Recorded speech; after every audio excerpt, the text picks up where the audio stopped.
পেঁয়াজকলি অনেক রকমভাবে রান্না করা যায়, তবে আজকে আমি খুব সহজভাবে কোনো বাটা মশলার ঝামেলা ছাড়াই শুধুমাত্র 5 ফোড়ন আর শুকনো লঙ্কা দিয়ে পেঁয়াজকলি ভাজা করে আপনাদের দেখাবো। এই পেঁয়াজকলি ভাজার জন্য আমি কয়েকটা সবজি নিয়েছি, যেমন এখানে আমি বাঁধাকপি নিয়েছি আর নিয়েছি শিম। আপনারা চাইলে আলু ব্যবহার করতে পারেন, তবে আমাদের বাড়িতে আলু খুব একটা পছন্দ করে না বলে আমি এখানে আলু ব্যবহার করছি না। প্রথমে পেঁয়াজকলিগুলোকে নিয়ে তার গোড়ার দিকের কিছুটা শক্ত মতো অংশ থাকে সেটাকে কেটে বাদ দিয়ে দিয়েছি, আর মাথার দিকে যে ফুলটা রয়েছে সেগুলোকে কেটে নিয়েছি। এরপরে পেঁয়াজকলিটাকে একটু বড় বড় করে লম্বা করে কেটে নিয়েছি। কেটে একটা প্লেটে পেঁয়াজকলিটা তুলে নিচ্ছি। এবারে আমি শিমটাকে কেটে নেব। শিম কাটার আগে শিমকে আপনারা একটু আলোর দিকে ধরে তাকিয়ে ভালো করে দেখে নেবেন, যদি শিমের ভেতরে পোকা থাকে তাহলে পরিষ্কার বোঝা যাবে। এবারে শিমের দুদিকে যে শক্ত শিরা মতো থাকে সেটা একটু টেনে ছাড়িয়ে নিতে হবে। আমার শিমগুলো একেবারে কচি, এখনও শিরাটা হয়নি, তবে এটাই একটু শিরা রয়েছে। দেখুন এইভাবে আস্তে করে টেনে তুলে নিতে হবে। এবারে শিমগুলোকে গোছা করে ধরে আমি ওই লম্বা লম্বাভাবে কেটে নিচ্ছি। দেখুন কিভাবে শিমটা কেটে নিচ্ছি। এইভাবে সমস্ত শিমগুলো আমি কেটে নিচ্ছি। আর বাঁধাকপিটাও আমি কেটে নিয়েছি। এরপরে গ্যাসে একটা কড়াই বসিয়ে দিয়েছি। কড়াইতে নিয়ে নিচ্ছি 2 টেবিল চামচ মতো সর্ষের তেল। এই রান্নাটা সর্ষের তেলে বেশি ভালো হবে, তবে আপনারা চাইলে অন্য তেলও ব্যবহার করতে পারেন। আমি এবারে 2টো শুকনো লঙ্কা মাঝখান থেকে ফাটিয়ে তেলের ওপরে দিয়ে দিচ্ছি, আর নিয়ে নিচ্ছি 5 ফোড়ন 1/2 চা চামচ। এখানে 5 ফোড়নটা একটু বেশিই লাগবে।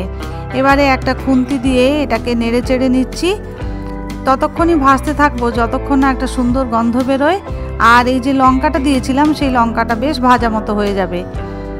লঙ্কা ভাজাও হয়ে গিয়েছে আর সুন্দর সুগন্ধ বেরোতে শুরু করেছে। আমি এবারে যোগ করে দিচ্ছি কেটে রাখা সবজিগুলো। প্রথমে দিয়ে দিয়েছি বাঁধাকপি, তারপরে নিয়ে নিয়েছি কাটা পেঁয়াজকলি, এখন দিয়ে দিলাম শিম। এবারে খুন্তি দিয়ে সমস্ত কিছুকে তেলটার সঙ্গে ভালোভাবে মিশিয়ে নিচ্ছি। একটু উল্টে পাল্টে সব কিছুই ভালোভাবে মিশিয়ে নিচ্ছি।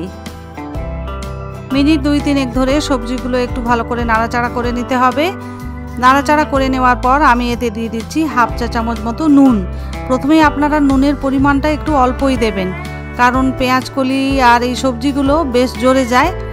প্রথমেই বেশি নুন দিয়ে দিলে নুনটা বেশি হয়ে যেতে পারে, তাহলে প্রথমে অল্প নুন দেবেন, পরে দরকার হলে আরও একটু নুন দিতে পারেন। এবারে দিয়ে দিয়েছি হলুদ গুঁড়ো। আবারও এই নুন হলুদ সবজিগুলোর সঙ্গে ভালোভাবে মিশিয়ে নিচ্ছি, আর মিডিয়াম ফ্লেমে এটাকে নাড়াচাড়া করে নেব 2-3 মিনিট সময় ধরে। ভালোভাবে নাড়াচাড়া করে নেওয়ার পরে একটা ঢাকনা চাপা দিয়ে এটাকে রান্না করে নেব ততক্ষণই যতক্ষণ না সবজিগুলো পুরোপুরি সেদ্ধ হয়ে যাচ্ছে। সবজিটা সেদ্ধ হতে থাক। পেঁয়াজকলি দেখলেই আমার ঠাকুমার কথা ভীষণ মনে পড়ে। একবার শীতের সময় দেশের বাড়িতে গিয়েছি, কি এক পুজো উপলক্ষে, এখন আর ঠিকঠাক মনে নেই, তখন আমি খুবই ছোট। আমার বরাবরই খুব সবজি ক্ষেত দেখতে ভালো লাগে। সকাল সকাল চাদর মুড়ি দিয়ে ঠাকুমার সঙ্গে বেরিয়েছি ক্ষেত দেখবো বলে। দূর থেকে পেঁয়াজ ক্ষেতটাকে কি সুন্দর লাগছিল, কি আর বলবো। সবুজের গালিচায় সাদা সাদা ফুল। সেই ক্ষেতে দাঁড়িয়ে ঠাকুমা জিজ্ঞাসা করলেন, বলো তো দিদি, এখন সবজি ক্ষেতের রাজাকে? আমি অবাক হয়ে চারিদিকে তাকাচ্ছি। ঠাকুমা তো মিটিমিটি হাসছেন, আবার বললেন, এখন কার মাথায় মুকুট রয়েছে, সেই তো রাজা। এই দেখো পেঁয়াজের কলি, সবুজ ডাঁটার মাথায় সাদা একখানি মুকুট, তাহলে হলো কি না রাজা? হেসে উঠলেন। সেদিন পেঁয়াজকলি তুলে নিয়ে এসে মোরলালা মাছ দিয়ে রান্না করে খাইয়েছিলেন। আজও মনে পড়ে সেই অমৃত সমান স্বাদ। যাই হোক, আমাদের পেঁয়াজকলিটা রান্না হয়ে গিয়েছে, এবার এটাকে সার্ভ করে নেব। নমস্কার বন্ধুরা, আমি শ্রাবন্তী, আর আপনারা দেখছিলেন কিচেন ক্যানভাস। আজ তাহলে এই পর্যন্তই। দেখা হচ্ছে আগামী দিন নতুন আরেকটি ভিডিও নিয়ে। আমার চ্যানেলে নতুন বন্ধুদের জানাই সুস্বাগতম। আমার চ্যানেলটি সাবস্ক্রাইব করে পাশে থাকার অনুরোধ রইল। ভিডিওটি ভালো লেগে থাকলে প্লিজ একটা লাইক করবেন। আমাকে কমেন্ট করে জানাতে ভুলবেন না কেমন লাগছে আপনাদের। সবাই সুস্থ থাকুন, ভালো থাকুন। সবাইকে অনেক অনেক ধন্যবাদ।